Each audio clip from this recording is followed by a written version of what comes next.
একজন পুরুষের রোজগারের উপর পর্যায়ক্রমে কার হক বেশি, স্ত্রী সন্তানের নাকি মা বাবা ভাই বোনের? দেখুন, মা বাবার সাথে কারোর কোনো তুলনা চলে না হক আদায় করার ক্ষেত্রে। হক আদায় মানে শুধু টাকা পয়সা খরচ করা না। আল্লাহ এবং তার রাসূল সাল্লাল্লাহু আলাইহি সাল্লামের পর সর্বোচ্চ শ্রদ্ধা পাওয়ার হকদার, সর্বোচ্চ ভালোবাসার হকদার কে? মা এবং বাবা। মা বাবার চাইতে বেশি ভালোবাসা পাওয়ার হকদার পৃথিবীতে আর কেউ, শ্রদ্ধার হকদার আর কেউ। কিন্তু অর্থ ব্যয় করার ব্যাপারটা একটু ভিন্ন।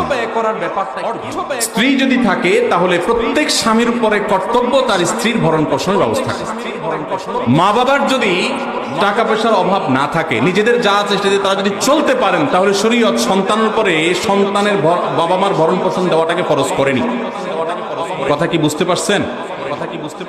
কিন্তু মা বাবার প্রতি শ্রদ্ধা দেখানো, তাদের জন্য